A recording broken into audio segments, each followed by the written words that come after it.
미국의 닉슨 대통령이 재위하던 시절에 그 권력의 중심에 있었던 한 사람이 있었습니다. 바로 누구였냐면 척 콜슨이라는 사람이었습니다.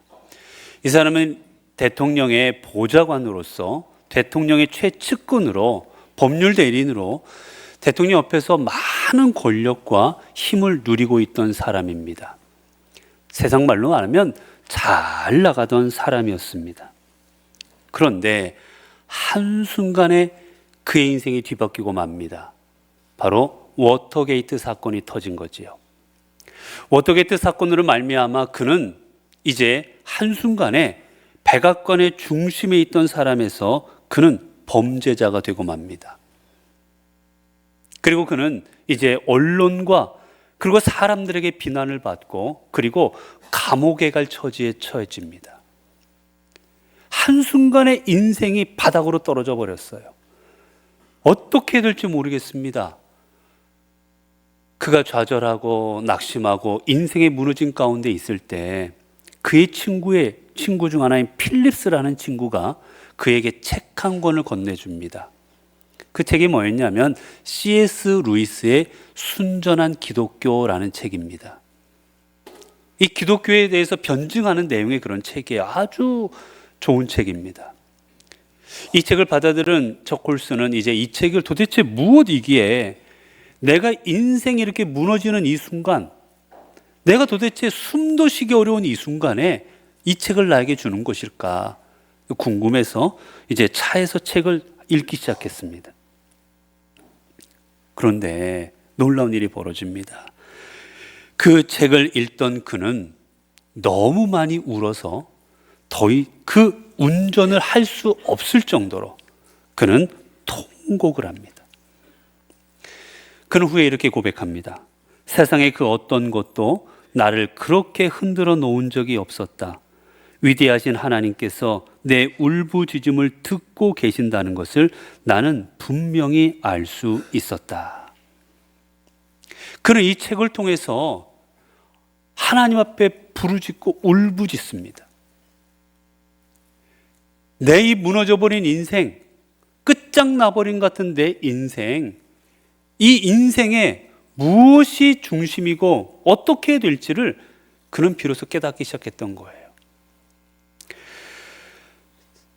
지금까지는 자신이 권력과 힘의 중심에 있으면서 그 누구보다도 교만했지만 이제는 그는 하나님 앞에서 자신이 얼마나 죄인이었고 자신이 하나님 앞에서 얼마나 잘못된 인생을 살아가고 있었는지를 그는 비로소 깨닫게 되어졌던 겁니다. 이후에 그는 이제 1976년도에 이제 그는 감옥에서 나온 이후에 이제 그는 교도소 선교회라는 것을 설립합니다. 그리고 자신이 교도소에 있었던 그 경험을 가지고 교도소에 있는 재소자들에게 복음을 전하기 시작합니다.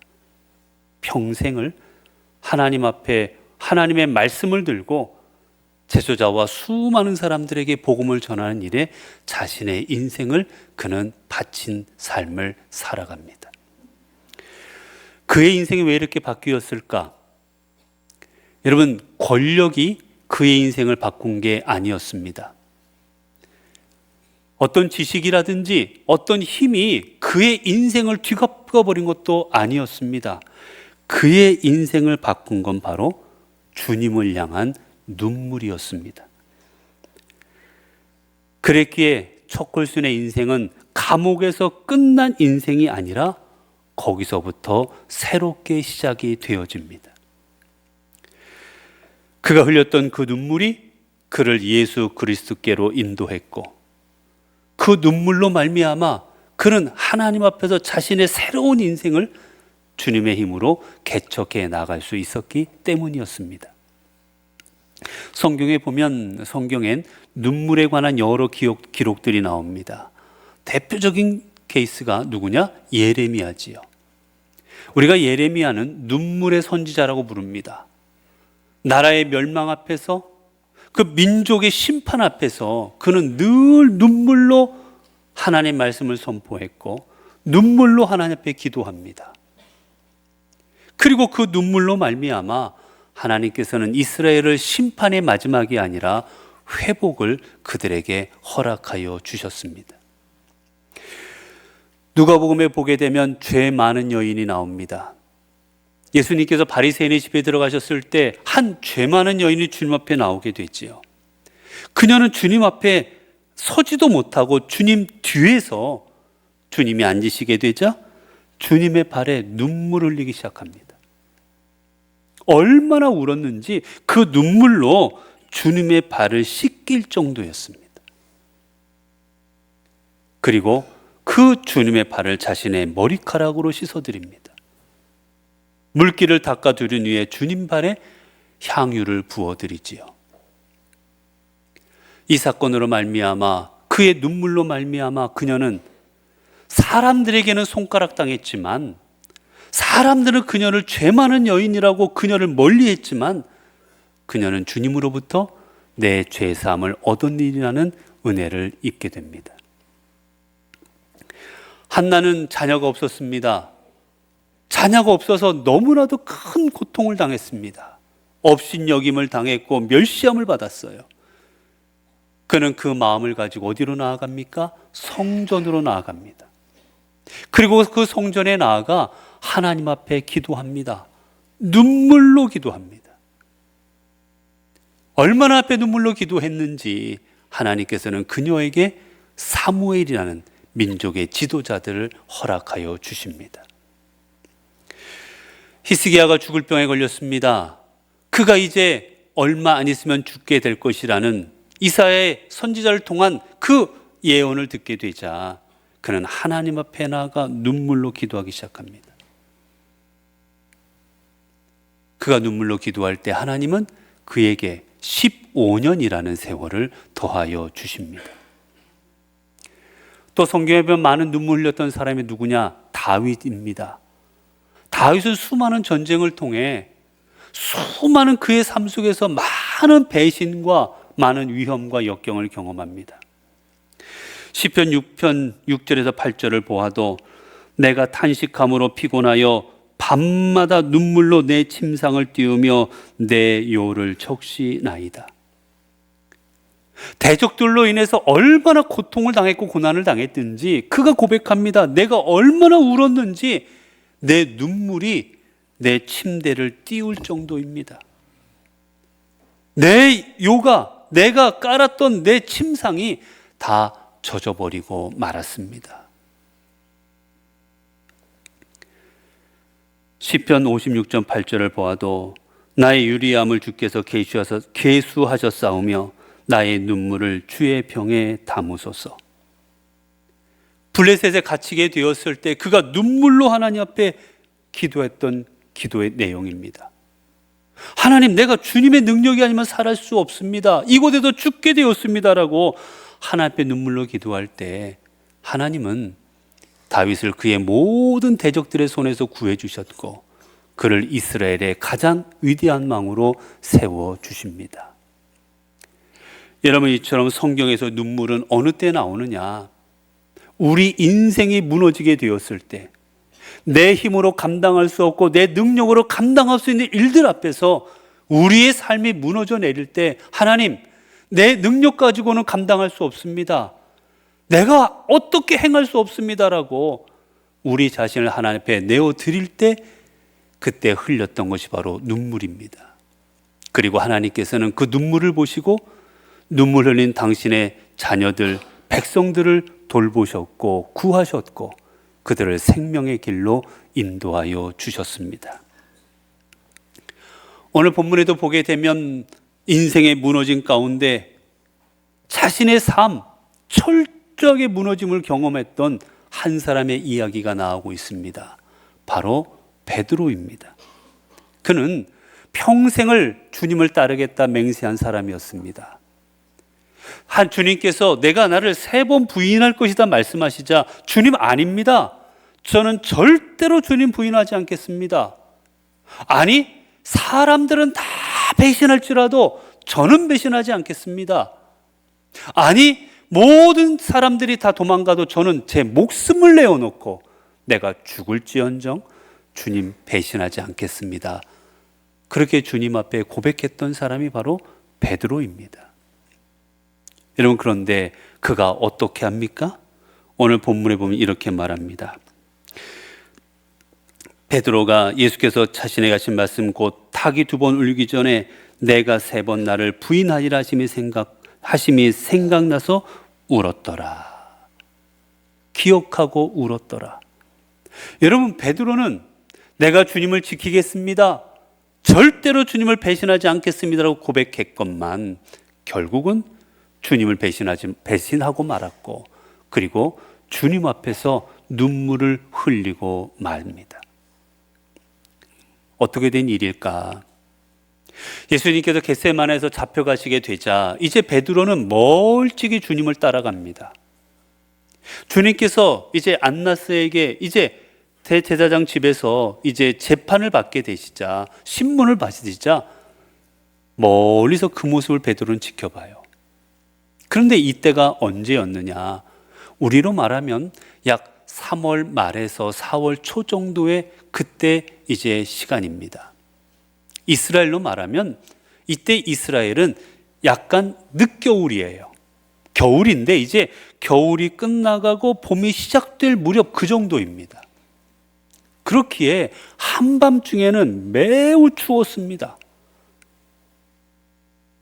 그러자 그 대제사장들에 모여있던 하인들이 그 추위를 이겨내고자 그들이 그곳에 불을 피우기 시작합니다. 그리고 그 불 피운 앞에서 자신들의 몸을 녹였던 거예요. 멀리서 주님을 바라보고 있던 이 베드로는 자신도 몸이 춥자 이제 몸을 녹이고자 그 불 곁에 다가간 겁니다. 그런데 베드로가 깜깜했을 때는 사람들이 베드로를 알아보지 못했는데 불빛으로 나오게 되자 그 얼굴을 보고는 한 여종이 베드로를 알아봅니다. 아, 당신은 보니까 예전에 예수 옆에 있던 사람이라고. 예수님께서 말씀 전하실 때 당신이 그곳에 있는 걸 내가 보았노라고 말합니다. 여러분, 우리가 아는 것처럼 베드로는 늘 주님 곁에 있었던 사람입니다.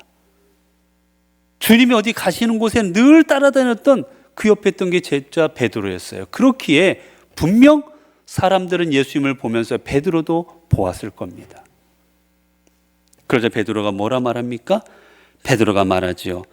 베드로가 부인하여 이르되 나는 내가 말하는 것이 무엇인지 알지도 못하고 깨닫지도 못하겠노라. 사람들 앞에서 공식적으로 말하는 거예요. 몰래 그 사람의 귀에 대고 얘기하는 게 아니라 그 얘기를 하고 있는 그 여종과 이 여종의 이야기를 듣고 있는 사람들 앞에 말하는 겁니다. 나는 도대체 당신이 무슨 말하는지 못 알아듣겠노라고. 이 말은 뭡니까? 내가 어떻게 예수와 함께 있었던 사람이냐고. 절대 아니라는 얘기예요. 이 말은 뭡니까? 거짓말이었습니다. 위기를 모면하고자, 이 자리를 피하고자 지금 사람들 앞에 거짓말하고 있는 거예요. 거짓말로 당황스럽게 위기를 모면한 베드로는 이제 이곳을 떠나서 그 옆에 다른 불로 나아갑니다. 그러자 그 말했던 여종이 다시 이야기합니다. 아니, 분명히 맞다고. 내가 당신이 거기에 있는 거 내가 보았노라고. 분명히 내 눈이 틀림없다고 다시 이야기합니다. 그러자 베드로가 뭐라 말합니까? 베드로가 다시 말합니다. 나는 절대로 아니라고. 이번에는 맹세까지 합니다. 맹세. 하나님 앞에 맹세하는 거예요. 하나님 앞에 내 이름을 걸고 하나님의 이름을 걸고 아니라고 맹세하는 겁니다. 자신의 거짓말을 정당화시키고자 하나님 앞에 맹세까지 합니다. 그러자 그 옆에 있던 사람들이 베드로가 나는 절대 아니라고, 절대 예수와 함께 있지 않았다고 말하는 그 목소리를 듣더니 곁에 있던 사람들이 당신 보니 당신 억양은 갈릴리 억양이다. 분명 당신이 맞다라고 말합니다. 이스라엘도 지역에 따라서 억양이 다릅니다, 여러분. 우리나라도 경상도 억양이 있고 전라도의 억양이 있고 서울의 말투가 있듯이 말하는 투가 달라요. 갈릴리도 그 시골 마을이었기에 그 억양이 있습니다. 외지였기에 예루살렘과는 억양이 달랐어요. 그러자 그 억양을 알아듣고 사람들이 당신 맞네. 예수가 갈릴리에서 제자들을 모아놓고 가르치고 데리고 다녔는데 보니 당신은 갈릴리 사람이네, 이야기하는 겁니다. 그러자 베드로가 이번에는 어떻게 말합니까? 저주하며 맹세합니다. 이 저주라는 말은 내 맹세가 잘못되었으면 내가 하나님 앞에 저주받을 사람이라는 거예요. 그만큼 자신의 거짓말을 더 정당화시키고 있는 겁니다. 베드로는 어떻습니까, 여러분? 점점 더 거짓말에 거짓말을 더하고 있습니다. 점점 더 죄의 깊은 수렁으로 더 깊이 들어가고 있습니다. 여러분, 이게 바로 죄의 특징입니다. 죄는 한 발만 디디게 결코 내버려 두지 않습니다. 죄는 한 발을 디디면 결국 그 디딘 발로 말미암아 내 다리를 끌고 들어가고 내 몸을 끌고 들어가고 결국은 내 몸 전체를 집어 삼켜버립니다. 그게 바로 죄의 특징인 거예요. 오늘 베드로 보십시오. 베드로가 처음에는 나는 모릅니다라고 거짓말을 시작했지만 그 거짓되고 죄악된 모습은 하나님의 이름을 걸고 저주하면서까지 죄를 짓는 죄된 자리로 나아가 버리고 맙니다. 자, 이때 어떻게 되었습니까? 닭이 울었고 베드로는 비로소 자신의 모습을 보게 됩니다.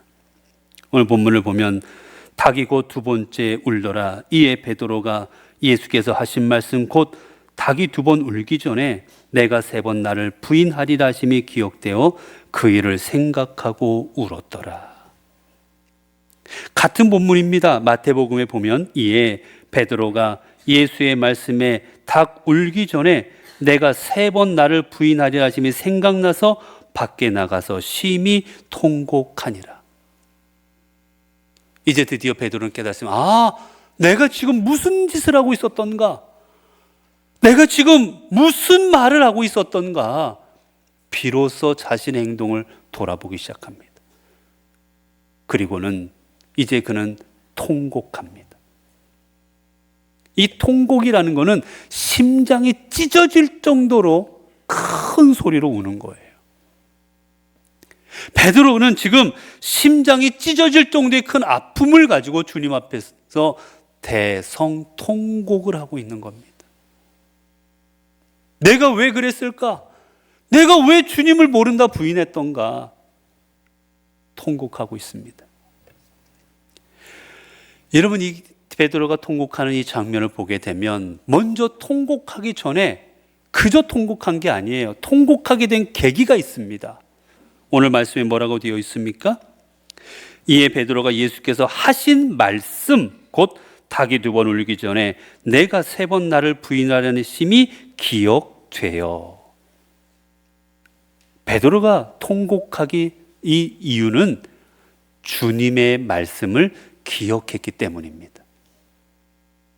주님께서 주셨던 말씀, 예수 그리스도께서 베드로에게 주셨던 그 말씀이 기억될 때 베드로는 자신의 모습을 깨닫게 됩니다.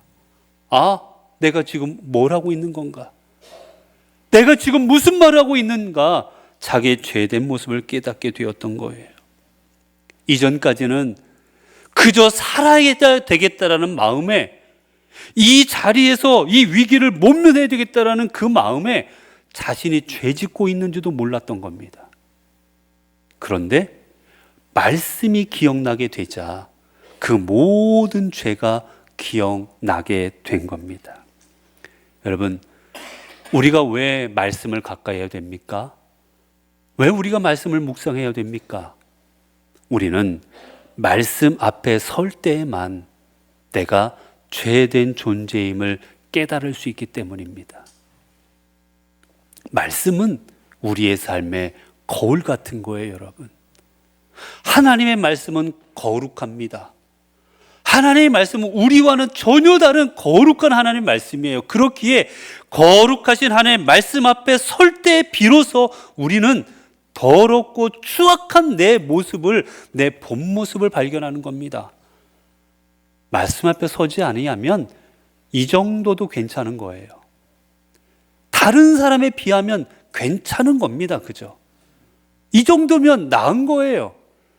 그러나 말씀 앞에 설 때 우리는 내 이 영혼이 짓고 있고 내 속 사람이 짓고 있는 죄들을 깨닫게 되는 겁니다.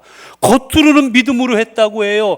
겉으로는 아니라고 해요. 하지만 그 시커먼 속은 말씀 앞에 서게 될 때에만 대면할 수 있는 겁니다. 여러분, 말씀이 우리를 회개로 인도합니다. 베드로를 돌이킨 것은 자신의 결심도 아니었습니다. 베드로를 돌이킨 것은 누군가의 질책도 아니었습니다. 바로 예수 그리스도의 말씀이었습니다. 그런데 여러분, 말씀이 지금 어느 장소에 임하고 있습니까? 말씀이 베드로의 성공의 자리에 임한 게 아니에요. 이 말씀이 기억나는 이 자리는 실패의 자리였습니다. 죄의 자리였어요. 여러분, 하나님의 말씀은 우리의 실패의 자리일지라도 그 자리에 임하십니다. 하나님의 말씀은 비록 죄된 자리일지라도 그 자리에 임하십니다. 그리고 그 말씀은 사라지지 아니합니다. 우리가 넘어지고 쓰러질지라도 그 말씀은 우리와 함께 하시고 우리를 붙들어 주십니다.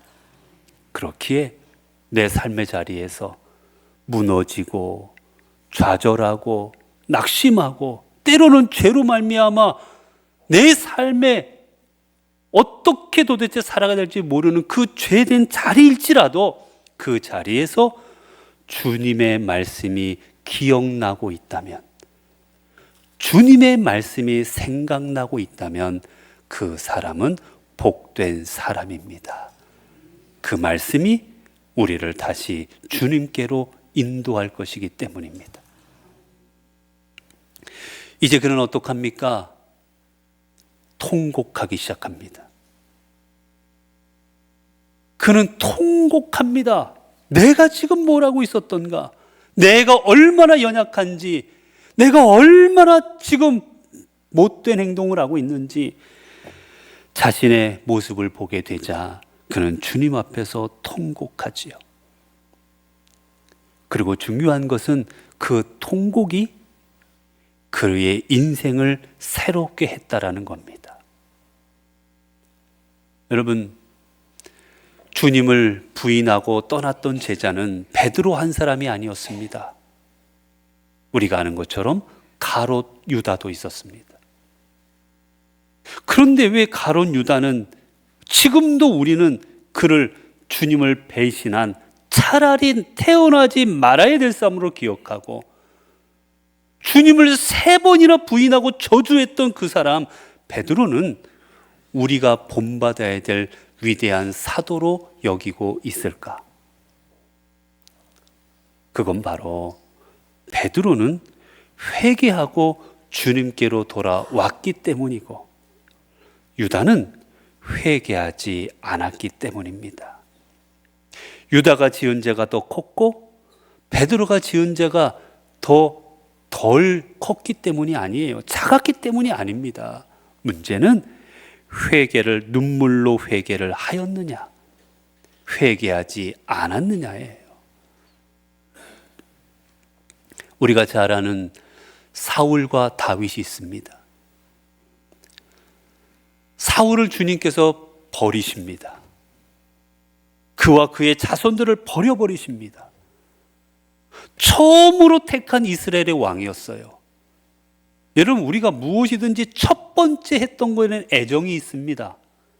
첫 번째로 갔던 곳, 첫 번째로 맛보았던 것, 첫 번째로 선택한 거는 우리의 특별한 애정이 있습니다, 여러분.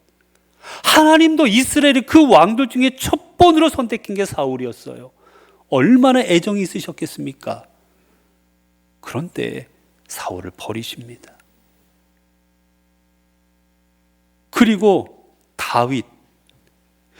다윗이 지은 죄, 다윗은 주님이 이스라엘의 가장 위대한 왕으로 세우시는데 여러분, 다윗이 그럴 만한 사람이었을까? 여러분, 다윗이 지은 죄 우리가 압니다. 그는 밧세바란 여인을 강제로 취했고 그 여인의 남편이었던 우리아를 살해합니다. 율법으로 보면 사울보다 이 다윗이 더 큰 죄인이에요, 여러분. 그런데 하나님은 사울은 버리시고 다윗은 택하십니다. 왜 그렇습니까? 사울은 회개하지 않았기 때문이에요. 주님 앞에 눈물을 흘리지 않았기 때문입니다. 그러나 다윗은 어떻습니까? 눈물로 회개합니다. 철저하게 자신의 잘못을 주님 앞에 내어놓고 회개하였습니다.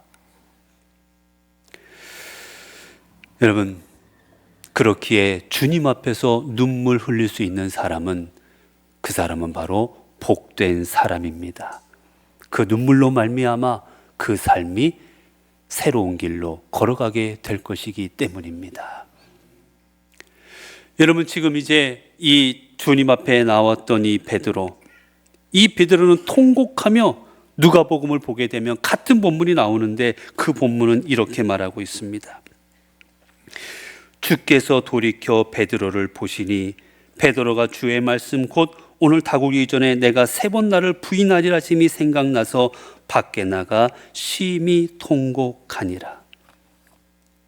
지금 이 누가복음은 베드로가 주님의 얼굴을 보았다라고 말합니다. 여러분, 베드로가 처음에는 어디 있었습니까? 밖에 있었어요. 멀찍이 있었습니다. 그 다음에 어떡합니까? 안으로 들어와서 불을 쬐고 있습니다. 그리고 어떡합니까? 더 안으로 들어와서 이제는 주님의 신문받는 모습 속에서 주님의 얼굴을 마주 대합니다. 여러분의 우리의 인생에 새롭게 되는 것은 다른 게 아니라 우리가 말씀과 회개함으로 주님께 나아와 주님을 가까이 할 때 우리의 삶이 새롭게 되는 그 은혜를 경험하게 되어지는 것입니다. 여러분, 그날 밤 베드로는 주님을 부인하고 말았고 그의 인생은 무너지고 말았습니다. 여러분, 그의 인생은 무너져서 이제 돌이킬 수 없는 것 같았지만 그러나 우리가 아는 것처럼 주님께서는 그를 주님의 사도로 다시 세우셨고 그리고 위대한 하나님의 사도가 되어 초대교회를 이끌고 수많은 곳에 하나님의 복음을 전하는 하나님의 사람으로 그를 사용하십니다. 왜 그가 이렇게 쓰임받을 수 있었을까? 그건 바로 그가 주님 앞에 흘렸던 눈물 때문이었습니다. 그 눈물로 인해 주님은 그를 다시 세워주신 것입니다. 살아있는 성도 여러분, 울 수 있는 사람이 쓰임받습니다. 무너졌지만 눈물 흘리는 사람을 주님께서는 버리지 않으시기 때문입니다. 이제 우리도 주님 앞에 살아가는 삶 속에서 때로는 주님을 부인하고 주님을 모른다, 우리도 고백하며 살아가는 배신의 자리에 설 때가 있습니다. 여러분, 그때 기억하십시오. 하나님께서는 완벽한 사람을 사용하시는 것이 아니라 하나님 앞에 자신의 잘못을 깨닫고 울며 돌아오는 사람을 사용하십니다. 여러분, 그렇게 신앙은 넘어지지 않는 게 아니라 넘어졌을 때 주님을 바라보고 우는 것입니다. 베드로에게 들려주었던 그 다구는 소리를 듣고 그리고 주님의 말씀이 기억나서 주님 앞에 나아가 눈물로 회개했던 그 베드로처럼 여러분의 삶의 자리에서 때로는 넘어짐이 있을지라도, 여러분의 삶의 자리에 때로는 좌절이 있을지라도 여러분, 그 자리에서 그저 주저앉지 마시고 주님의 말씀을 기억하고 하나님 앞에 나아갈 수 있기를 바랍니다. 그리고 주님 앞에 눈물로 주님 앞에 기도하시기를 바랍니다. 그 눈물이 2026년 우리의 신앙과 우리의 삶을 다시 세워주실 것이기 때문입니다. 기도하겠습니다. 은혜로우신 아버지 하나님, 오늘 또 은혜의 손길로 저희들을 붙드시사 말씀으로 저희들의 삶을 돌아보고 힘을 얻게 하여 주시고 결단케 하여 주시니 감사합니다. 베드로가 내가 절대로 주님을 부인하지 않겠습니다 장담하였지만 그는 결국 주님을 부인하고 말았습니다. 마찬가지로 저희들도 믿음으로 살겠습니다, 은혜 가운데 살겠습니다, 말씀대로 살겠습니다라고 다짐했지만 우리의 삶의 현장에서 주님을 모른다 부인할 때가 많았습니다. 저희들을 용서하여 주옵소서. 이제 우리도 베드로처럼 주님의 말씀을 기억하고 주님 앞에 나아가 눈물로 회개함으로 우리를 새롭게 하시는 하나님의 은총을 경험하게 하옵소서. 우리 하나님께서 우리의 삶의 자리에서 우는 자와 함께 하시고 우는 자를 위로하시고 우는 자의 인생을 회복시키시는 그 은총을 우리가 순간순간 나날이 경험하게 하옵소서. 우리 주 예수 그리스도의 이름으로 기도드리옵나이다. 아멘.